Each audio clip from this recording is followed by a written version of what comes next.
Let me begin. As I said, good afternoon to all. And today we're going to talk about some of the special aspects of teaching technology topics to seniors. And seniors are really going to be different than the other types of students you may come in contact with.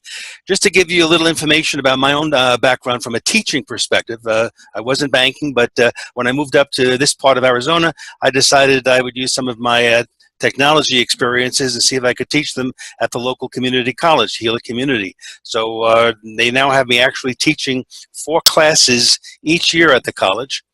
One called Introduction to Computer-Based Systems, and that's geared to typical college-age students. And embarrassingly for me, more often than not, some of these students have a lot more knowledge about technology than I do. There's a second class I teach, and that really is geared towards Microsoft Office and working on Word, Excel, and PowerPoint. And this is where the students tend to be either typical college age or seniors who are computer literate. The third group is this, the third class rather, is just a short-term Windows 10 class that has all ages attending. Last but not least, it's called Computers for Beginners. And that title says it all. And these students are almost always 100% seniors. And so this is the class that, as I kind of explained some of my experiences here, will be what it was based on.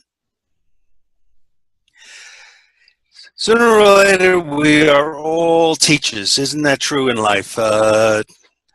I would bet that since all of you listening are APCUG members and your clubs hold periodic meetings, every time you have a meeting, there's probably some kind of training that goes on, either provided by a club officer or a member conducting a presentation. And you've learned over time that if the presentation is too technical, it'll most likely be over the head of those in attendance, and the opposite is true as well. If the presentation is too simple, those in attendance that have a fair amount of computer knowledge are going to be bored. Finding the right balance is the happy medium and certainly the goal to achieve.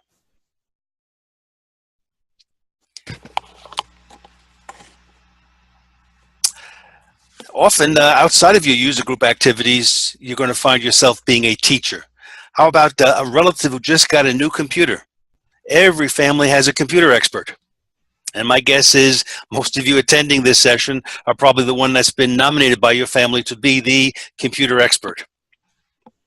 All the questions keep on coming to you anytime, as I said, somebody gets a new computer or they have a problem with an old computer. Friends, and these could be your own friends or these could be your spouses, call you on the phone and with the opening words, "I have a quick question for you." And once you hear that, you know what's coming next. And it's not a question that can be answered quickly. Often you may be asked to speak at the local senior center or the library. This happens once people know you belong to a computer club in town, either as an officer or a member, and that you are a willing volunteer.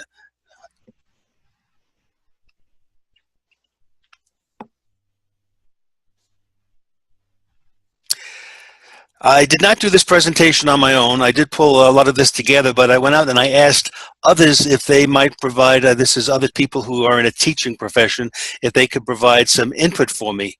So as I said, a lot of this is my own experiences, but from the others, these people would be Abbey Stokes, author of Is This Thing On?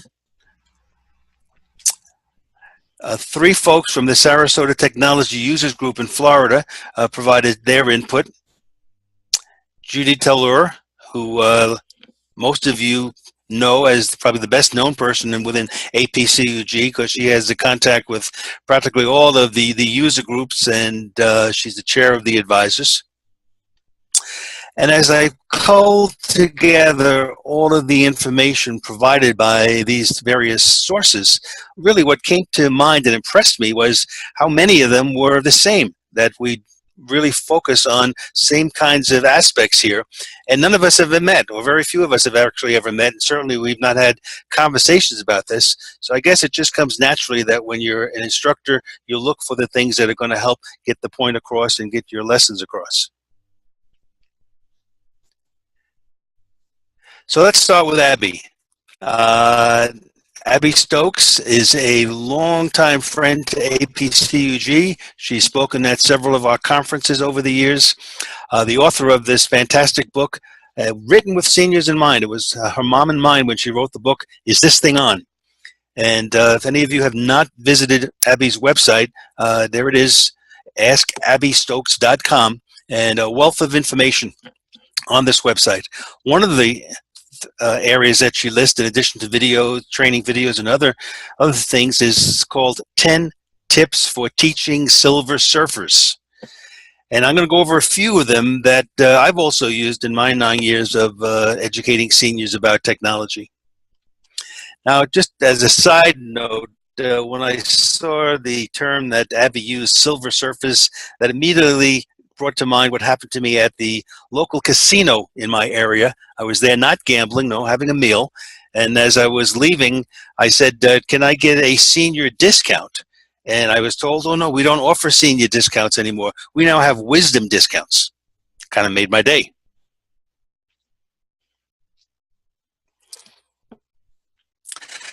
So here's Abby's tips for teaching silver surfers, the ones that are common with what I've tried to follow. What turns them on? That's what she says, and that really means finding out what the student is passionate about. And once a student realizes what's available on the World Wide Web, for what truly interests them, the need to encourage them dramatically decreases. I have a friend named Mike. And Mike, back about 10 years ago, we would be talking about computers, and he was in his late 60s at the time and said, no, Ray, I'm too old to learn about computers. That's something that passed me by, and I just can't remember anything, etc. He went on and on, giving me a list of reasons why he could not learn about computers. And we both had musical interests, and then I started showing him what was available with using his computer for organizing his music collection, how he could make his music collection portable and carry with him in his pocket using an iPod, 5,000 of his favorite songs. I showed him what was available music-wise on YouTube. Well, today, Mike is now owns 3 computers. He has the Amazon Echo in his home. He does carry his iPod with him all the places that he goes. So what changed Mike? We found something he was passionate about and how that could help him enjoy that activity even more. Conquering the mouse.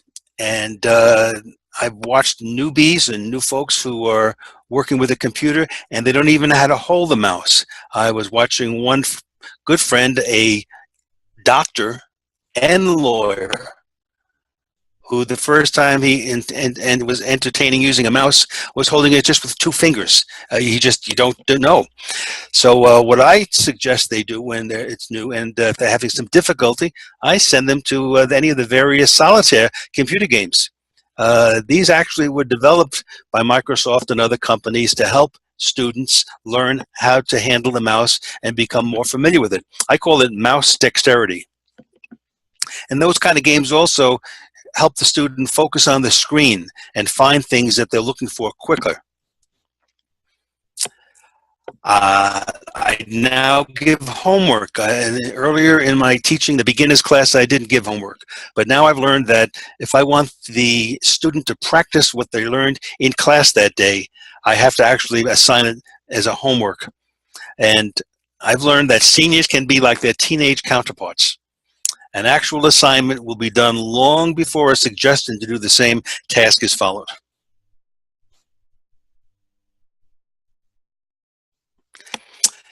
So here's some of the issues to consider when teaching seniors.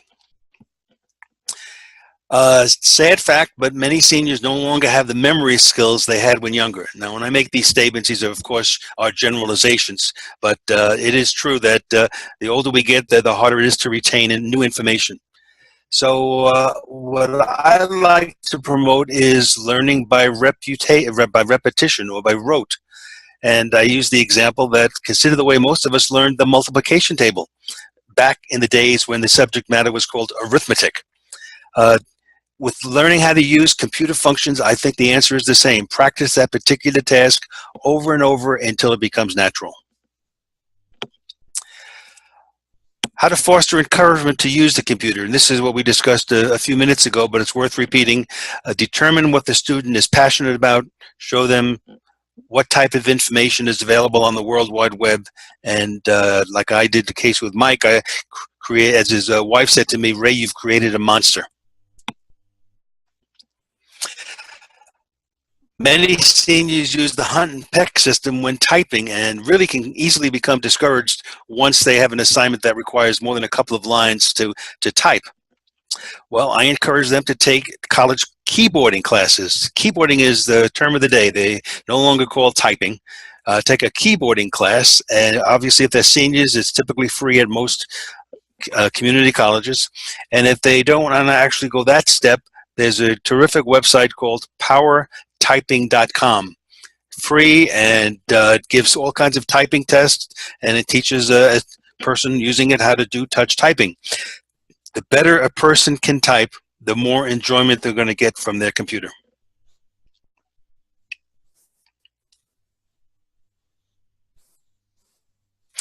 Some more issues to consider.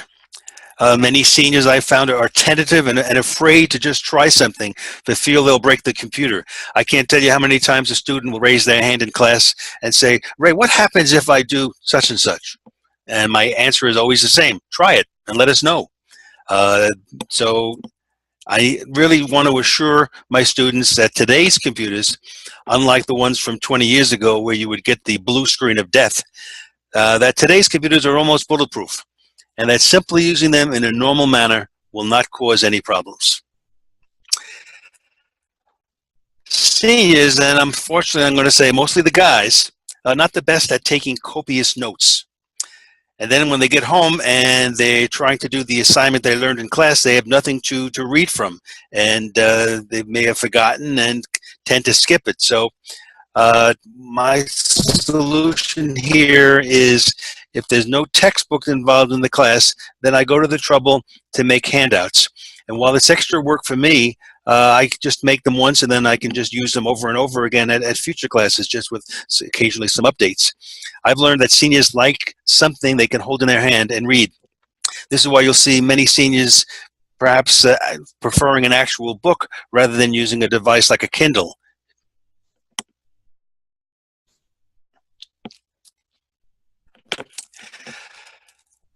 The three most important attributes for an instructor when teaching seniors. First one is patience. You need to have the patience of a saint, as people say, and to really not be critical and understand where the student is coming from. The second one is patience, and you guessed it, the third one is patience. Just like real estate, location, location, location, teaching seniors have patience. This little guy on the cartoon, on the picture rather, he seems like he's running out of patience.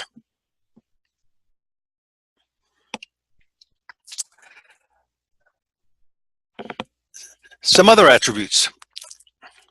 The KISS method. I actually thought that term came out of the political elections back in the 90s, but nope. Keep it simple, stupid. It was a design principle developed by the Navy way back in 1960. And it tells us, talk in plain English. When using a computer term for the first time, give an explanation that's really easy to understand. Always encourage questions. I will stop after talking for a while and say, are there any questions? And by doing that, usually I can drag some people out where they'll say, oh, well, okay. And they were hesitant. And I emphasize at the time, the no dumb questions, and that you're asking a question that probably other people in the room have the same questions, but were hesitant about raising their hand. So encourage questions.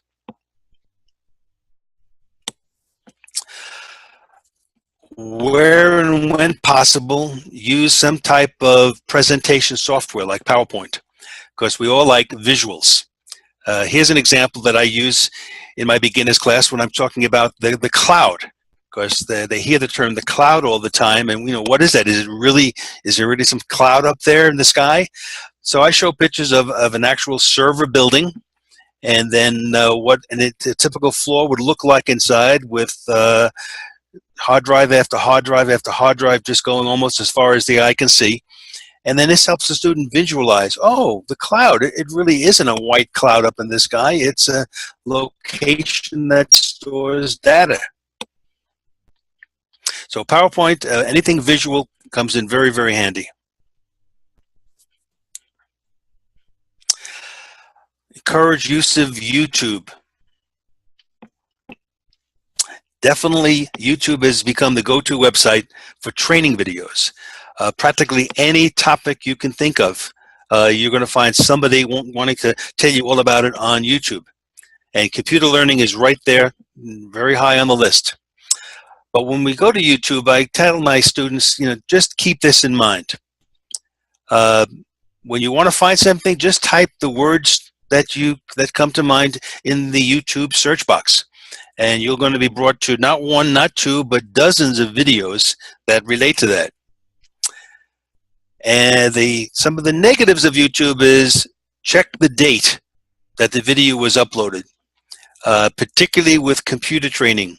I've seen within the last weeks looking for something on YouTube and getting a video that is talking about Windows XP or Vista that are no longer supported. So I always tell my students, look at the date the video was uploaded to make sure that it's relevant and current. And understand that the videos are uploaded from all over the world. And sometimes the people who are speaking could be very, very knowledgeable, but English is their second language, and they're not as easy to understand. And there is no law that says you must watch the entire YouTube video. If you are finding any kind of difficulty with it, just stop it and go on to the next one.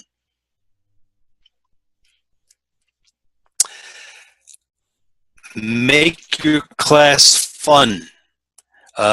Show some comical computer-related cartoons now and then, just to kind of break the ice, get a little a comedy going there, and you'd be surprised how all of a sudden this grabs people's attention. They start watching you more attentively, hoping there'll be more cartoons.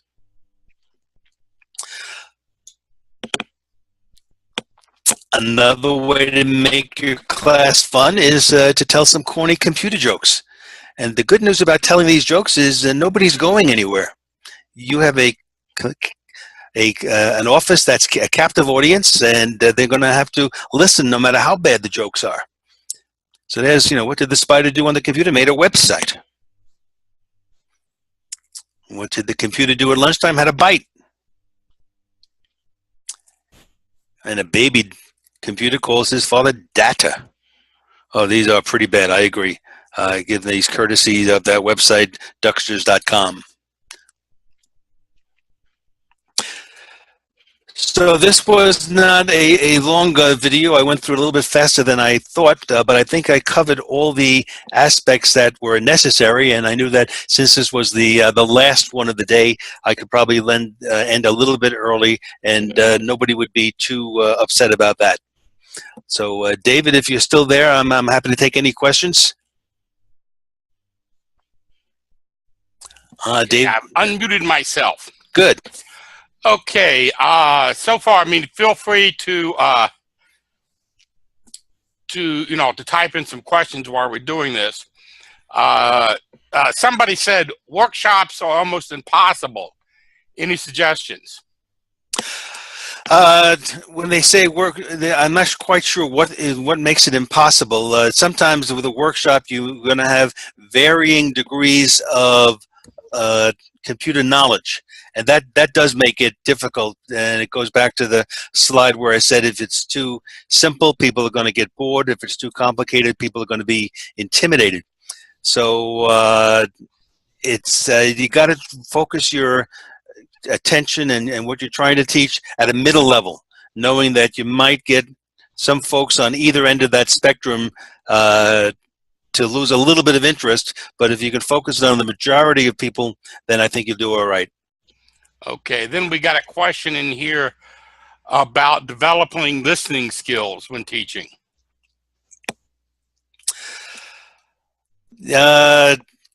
what I would tell my students is to just, focus what I'm on saying, and if there was something that wasn't clear, ask me to repeat it.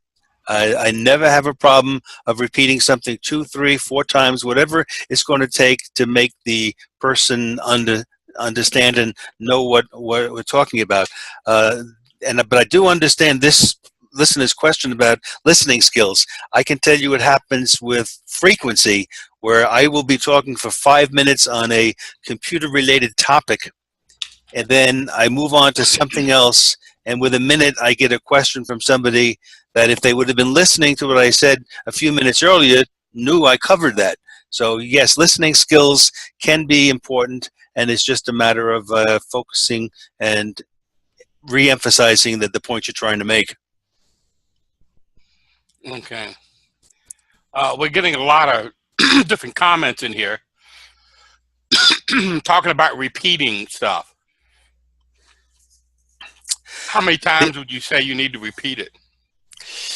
Well, that will vary on the complexity of it. What I will try to do if I'm covering a particular topic of the day is I will cover it, move on to something else, and then maybe a half an hour later. My classes run for almost 3 hours. They're about 2 hours and 40 minutes with 2 breaks. So I could talk about something in the early part of that class, move on to something else, and then come back and repeat it an hour later. And I find that to be a little bit more useful than trying to go over it and again and again, because, as said earlier, the people who did understand it are going to be a little bit bored. But if it comes back as a topic later in the session, then it doesn't seem like I'm repeating it for their benefit. Okay. Another one says, do you find any usefulness out of giving them topics or a project to do on their own during class, and then walking around and answering individual questions while they're trying to do that?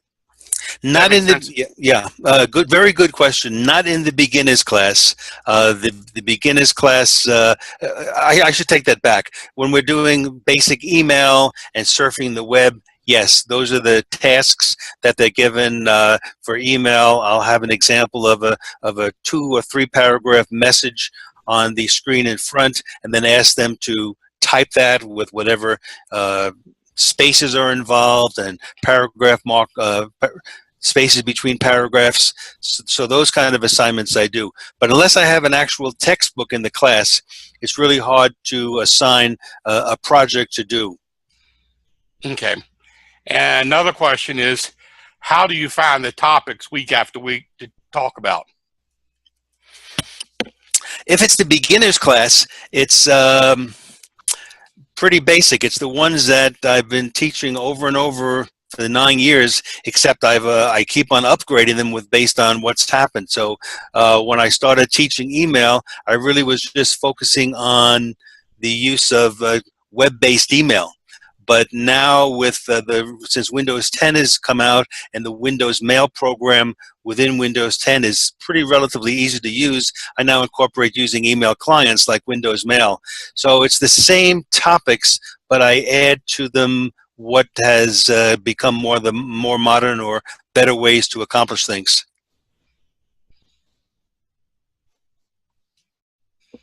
Okay.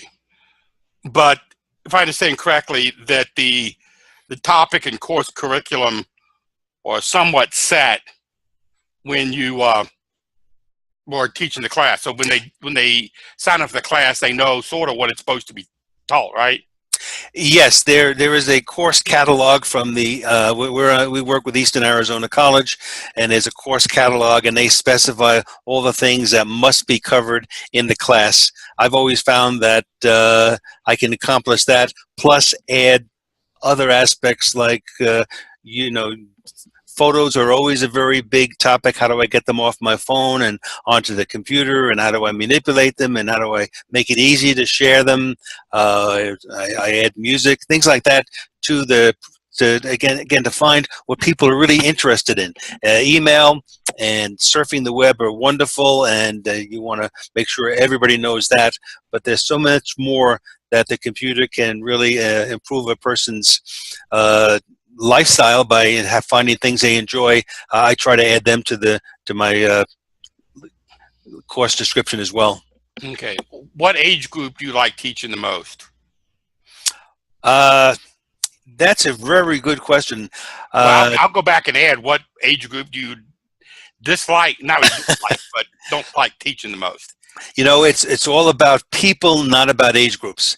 And I have people who are, as I said, typical college age students in my computer introduction to computer-based systems class. That one is a class that uses a program called SimNet, and it's where the students really are online all the time learning, and I'm just there to answer questions that they don't understand, and occasionally to give presentations on computer concept topics. That class, I like some of those students a lot. They'll stay after class just to chat with me. I find that the younger ones who think they know everything give me the opportunity to talk about old stuff. Perfect example is with my younger students, I'll say, who can tell me what Y2K means? And amazing how few of them have ever heard of Y2K and have no idea what took place on December 31, 1999. So we'll go in and we'll talk about that for a while. So I enjoy those students. And then I also enjoy the senior citizens when I watch their eyes open up, and I'll make a point about something and they'll say, I didn't know you could do that, or I've always been wondering about that. So it really doesn't, you know, to answer the question, it's not so much of the age group, it's the individual people. Okay. Okay.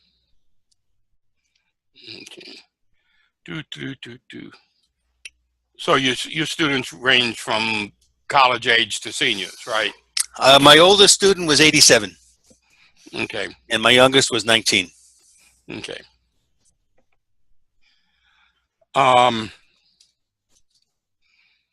Okay. Do you like teaching from a book or from the handouts?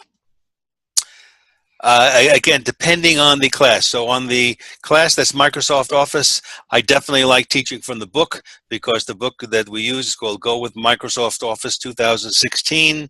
It gives very good detailed examples of what the student needs to do. And then when we get to the projects, each one is a little bit harder with less and less direct instruction and more expecting the student to remember. So I do like that book, and I like using a book in that class. But I've tried using some books in the beginners class that I've come up with, and none of them seem to work.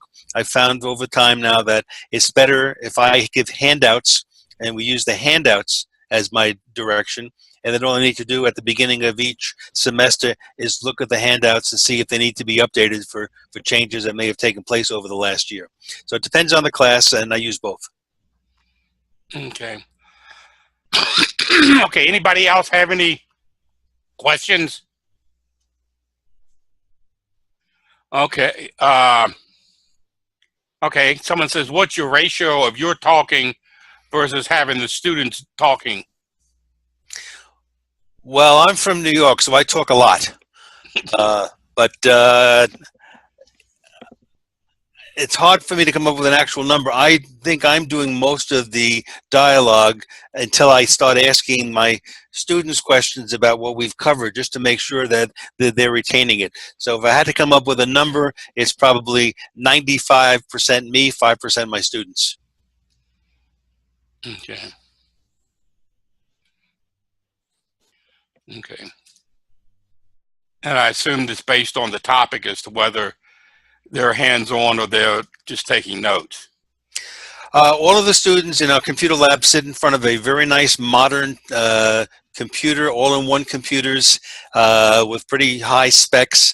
And so in the beginning of a session, I'm doing more of the talking, but as we get into the project, then they're following me by looking at it's not a whiteboard, but it's a screen in the front. I'm using PowerPoint, or just showing them on my teacher's computer what they need to be doing on their own. So it is mostly hands-on. Okay. Okay. Anybody else got any suggestions, questions?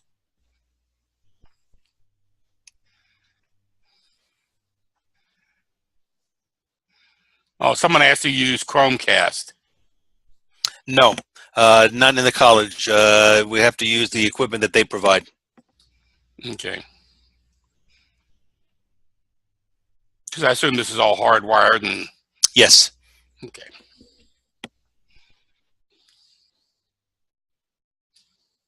Even when we do sessions at my local computer club, which I've changed it over to a Meetup Club during the last 2 years, we do have our own projector that we set up, and the library where we hold our meetings has a screen, so you know, it's all, as I said, hardwired. We don't need to use